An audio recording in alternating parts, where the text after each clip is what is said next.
RSS اور BJP سے ہماری کوئی مذہبی یا نسلی عداوت نہیں ہے۔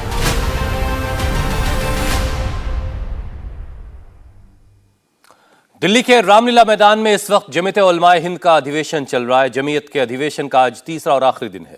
3 دن چلے اس ادھیویشن میں اسلامو فوبیا، ہندوتو، مسلمانوں کے خلاف بڑھتی ہنسا سمیت کئی معاملوں پر بات چیت ہوئی، چرچا ہوئی۔ جمعیت کے ادھیویشن میں آج کئی بڑے پرستاؤ پاس ہونے ہیں۔ ادھیویشن میں مسلمانوں کے خلاف بڑھتی ہنسا، یونیفارم سول کوڈ، مسلم پرسنل لا اور مدرسوں کی آزادی سمیت کئی دوسرے مدعوں پر پرستاؤ پڑھ کر سنایا جائے گا۔ ادھیویشن میں آروپ لگایا گیا کہ مسلمانوں کے ساتھ اتیاچار ہو رہا ہے، بھید بھاؤ ہو رہا ہے۔ سرکاری سنستھائیں مسلمانوں کے خلاف کام کر رہی ہیں، عدالتیں بھی مسلم ورودھی فیصلے دے رہی ہیں۔ جمعیت کے منچ سے آروپ یہ بھی لگا کہ اسلامو فوبیا کے نام سے مسلمانوں کو ستایا جا رہا ہے۔ 3 دن چلے جمعیت کے ادھیویشن میں لڑکیوں کی تعلیم، پسماندہ مسلمان، ساماجک اور آرتھک روپ سے پچھڑے الپ سنکھیکوں کو آرکشن۔ اسمارٹ فون کے یگ میں بھی یہ فوٹو اسٹوڈیو بنا کے سال میں 30 لاکھ کما رہے ہیں۔ آپ کو بھی یہ کمانا ہے، ان سے سیکھنا ہے تو فریڈم ایپ کو ابھی ڈاؤن لوڈ کیجئے۔ اس کے علاوہ سناتن دھرم، ہندوتو جیسے مدعوں پر بھی چرچا ہوئی۔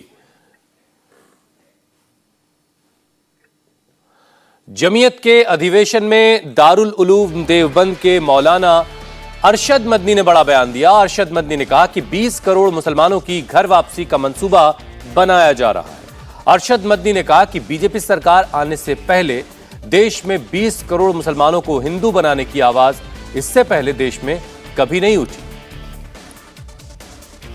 ہم اس ملک کے اندر ہندو مسلم کے ساتھ بھائی بھائی کی طرح رہتے ہیں۔ ہم نے ملک کی آزادی کے بعد بدقسمتی سے ملک کی تقسیم کے بعد سے ہم نے اس ملک کے اندر آپس کے اختلاف کو دیکھا، یہاں تک کہ اختلاف ہوتے ہوتے حکومتیں بدلتے بدلتے حکومت BJP کی آئی۔ ہم نے کبھی یہ آواز نہیں سنی تھی۔ ہم نے یہ بھی سنا کہ ان 20 کروڑ مسلمانوں کو گھر واپس کرو۔ یہ آواز اس سے پہلے کبھی نہیں آئی تھی۔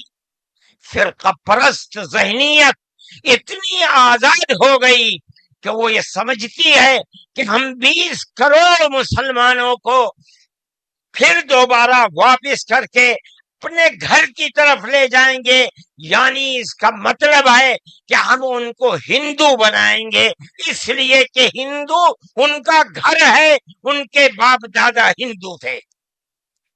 مگر میں آپ کو یہاں کے دھرم گرو بیٹھے ہوئے ہیں اور میں مسلمانوں کو نہیں، میں پورے ملک کے اندر میڈیا کے ذریعے سے یہ بات پہنچانا چاہتا ہوں کہ ایسا کہنے والے لوگ نہ اپنے ملک کی تاریخ کو جانتے ہیں، وہ جاہل ہیں، نہ وہ اپنے مذہب کی تاریخ کو جانتے ہیں۔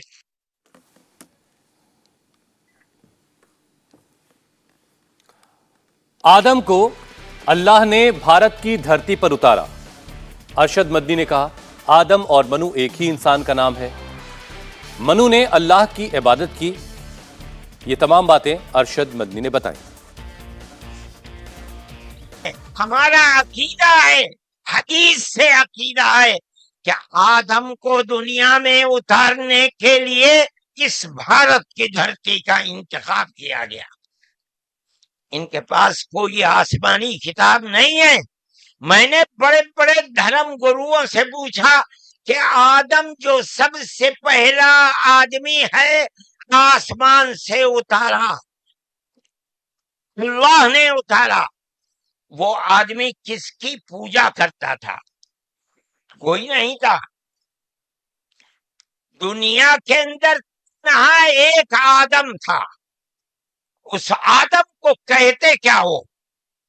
لیکن چونکہ کوئی آسمانی کتاب نہیں ہے اس لیے لوگ مختلف باتیں کہتے تھے۔ لیکن بڑے بڑے دھرم گرو یہاں تک پہنچے، انہوں نے کہا کہ ہم اس کو منو کہتے ہیں۔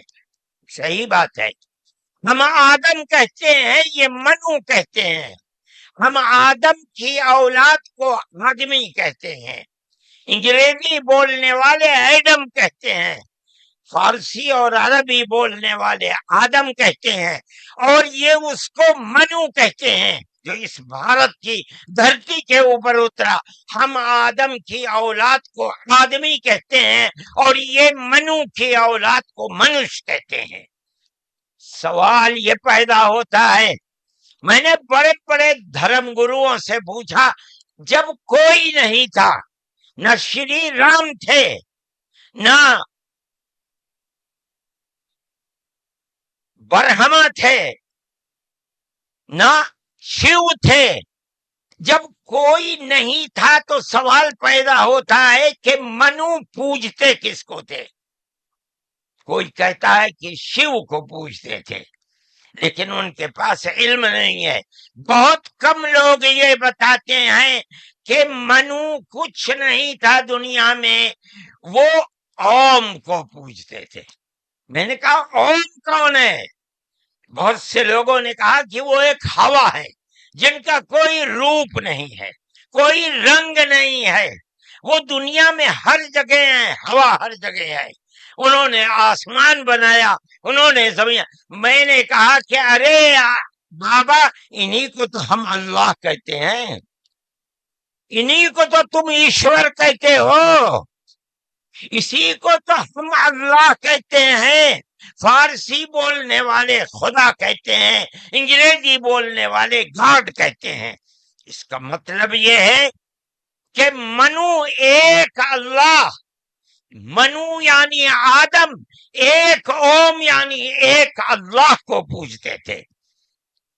یہ ہمارے ملک کی تاریخ ہے، یہ دنیا کے دھرموں کی تاریخ ہے۔ یو پی ویسٹرن زون کے ادھیکش محمد عقیل کا بیان آیا، انہوں نے کہا کہ دیش میں اسلامو فوبیا بڑھ رہا ہے۔ بی جے پی نیتاؤں کے بیان نفرت سے بھرے ہوئے ہوتے ہیں، اس سے نفرت بڑھ رہی ہے۔ سرکار سے نفرتی بیانوں پر روک کی اپیل انہوں نے کی۔ آج ہمارے ملک میں اسلامو فوبیا اور مسلمانوں کے خلاف نفرت اور اشتعال انگیزی کے واقعات میں لگاتار اضافہ ہو رہا ہے۔ سب سے زیادہ افسوس کا مقام یہ ہے کہ یہ سب چیزیں سرکار کی نگاہوں کے سامنے ہو رہی ہیں۔ مختلف بین الاقوامی اداروں، بھارت کی سول سوسائٹیوں کی رپورٹس اور سپریم کورٹ کے انتباہ کے باوجود ارباب اقتدار نہ صرف ان واقعات کے سد باب سے گریزاں ہیں، بلکہ کئی بی جے پی رہنماؤں، ممبران اسمبلی اور ممبران پارلیمنٹ کے نفرت پر مبنی بیانات سے ملک کی فضا لگاتار مسموم اور زہریلی ہو رہی ہے، جن کے باعث ملک کے معاشی اور تجارتی نقصان کے علاوہ ملک کی نیک نامی بھی متاثر ہو رہی ہے۔ ایسی صورتحال میں ملک کی سالمیت اور نیک نامی کے حوالے سے جمعیت علماء ہند حکومت ہند کو متوجہ کرنا چاہتی ہے۔ نمبر 1، وہ فوری طور سے ایسے اقدامات پر روک لگائے جو جمہوریت، انصاف و مساوات کے تقاضوں کے خلاف اور اسلام دشمنی پر مبنی ہے۔ لا کمیشن کی سفارش کے مطابق تشدد پر اکسانے والوں کو خاص طور پر سزا دینے کے لیے ایک علیحدہ قانون وضع کیا جائے اور سبھی اقلیتوں، بالخصوص مسلم اقلیتوں کو سماجی اور اقتصادی طور پر الگ تھلگ کرنے کی کوششوں پر روک لگائی جائے۔ مفتی شمس الدین صاحب ناظم کا بیان آیا، انہوں نے کہا کہ یو سی سی یعنی یونیفارم سول کوڈ صرف مسلمانوں کا مسئلہ نہیں ہے۔ ان کی طرف سے کہا گیا کہ صرف ووٹ کے لیے سرکار یونیفارم سول کوڈ لانا چاہتی ہے۔ ہماری تکثیریت کو نظر انداز کر کے جو بھی قانون بنایا جائے گا، اس کا براہ راست اثر ملک کی وحدت اور سالمیت پر پڑے گا۔ یہ ملک اپنے آپ میں یکساں سول کوڈ کی مخالفت کی سب سے بڑی وجہ ہے۔ مسلم پرسنل لا،